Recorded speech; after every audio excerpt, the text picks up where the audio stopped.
Hey everybody, we're going to start a new series today, and this will probably be one of my longest series and certainly my most challenging. What you see here is a Hammarlund HQ 129X. This came from a barn in Oregon, and it was a dry barn obviously because there's no rust on this thing, hardly any rust anyway, very little. And the seller said, hey, you know, I'm not going to clean it up, I'm going to leave that up to whoever restores it, and they weren't kidding, it's messy. But just some general observations about this, and a couple of other things I want to go through real quick. So the front panel generally looks pretty good. There's a couple of scratches. There's a scratch there, the paint's missing. There's a scratch here, and it looks like the main tuning, the paint's worn off around that knob.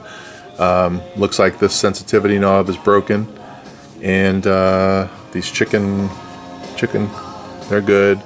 This is good. All the knobs work. Nothing's frozen, which is good. That's typical. That could be a problem.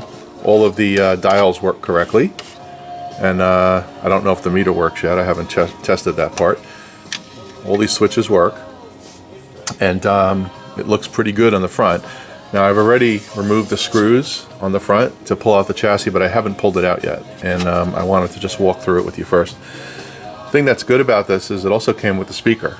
There's the speaker, and it's a Jensen speaker, which needs some work, and all metal case. Let's flip it around, I'll show you what's inside.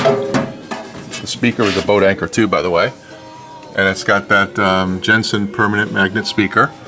And let me see if I could show you what I saw so far. Is it looks like the speaker cone is in bad shape. See that? I don't know if you can see that crease here. Let me see if I can demonstrate. See that? There's something going on around here with this crease. So I'm going to have to look at that and see what I need to do. But that's down the road. Aside from that, it's very rusty. I'm sure I can clean that up. And let's take a look at the case and inside. So the only problem I see with the entire case is right here. So something dripped on there, it got rusty. So I'm going to have to, you know, refinish this outside case.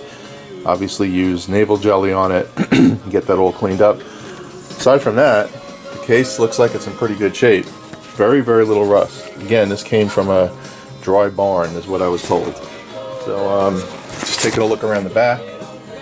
Nothing major there. So let's take a look inside real quick.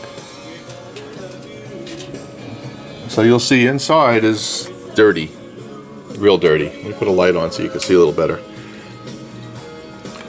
I've already cleaned off the label because I wanted to see what was in there, but there's just a lot of dirt in here.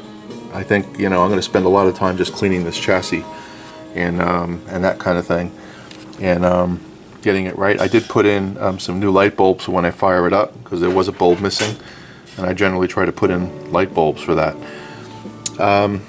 Nothing really else major here. I didn't look underneath yet, so I'm going to pull this out, and I'll show you after I get it out what it looks like underneath. Hopefully it's not been touched. Be right back. Okay, I've got the unit out of the case, and the inside of the case looks pretty good. Just needs a little bit of cleaning. A little bit of rust, nothing major. Let's take a look at the chassis. Just one quick note before I flip it over. The potentiometer that's here has to be removed before you can pull the chassis out. The potentiometer actually hits the lip of the case, so you have to remove that. So I've done that. Let's flip it over and take a look underneath for the first time together. Alright, we've got it flipped over, and you'll see it looks like it's untouched. Thank God. So we've got the original paper caps in here, which is good. So means that no one's been in here and potentially damaged anything or modded anything. It looks fairly stock to me at the moment.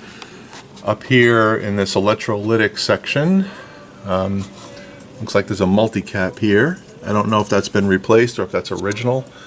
I'll have to look into that. The transformers look okay. I'm going to have to ohm them out. There's another cap here that's hanging around. And the power cord looks probably original, I guess. I don't know. So the obvious thing to do on this first is to change all those paper caps out, and then test the electrolytic and see what it is first of all, and what kind of shape it's in. and if it's good, and then replace that. So there's another paper cap back there. So underneath here is pretty stock. Of course, I'll have to grease all this stuff, clean these band switch contacts, make sure everything is good there. But I'm happy to see that it's stock original, which is great. So I think, like I said, the bulk of my work is going to be cleaning the top side of this thing and getting this thing electrically sound. I got to figure out what this thing is. I wonder if that's capacitors. I don't know. Anyway, I got to get the schematic on this thing. This is by far one of the most challenging projects I'm going to have. There's a lot of circuitry in this thing that will be difficult to troubleshoot, at least for me, being relatively novice at a schematic. But as a wise person once taught me, go line by line. All it is connections. So that's what we're going to do. So I think I'm going to end the video here simply because this is just the first in the episode. I'll start to do some of the testing and replace these caps. I mean, that should just take me maybe an hour or so to get those caps replaced. And then I'll do the first power up and see if we get anything out of this thing. So I'm not going to take any chances of turning it on without testing these caps out. So I think it's going to be a pretty easy power up for the first time. We'll see. Well, that'll be in the second episode. So hope you enjoy this series. Looks like it's going to be a fun one. So lots of cleaning to do. Anyway, this is Ron. If any of you have ever restored one of these things, aside from John from Arkansas, who I know did, I'd appreciate any hints and or tips that you can give me on this thing to avoid pitfalls. And if not, we'll learn together. All right, take care. Have a good day. And happy Easter to everybody that celebrates.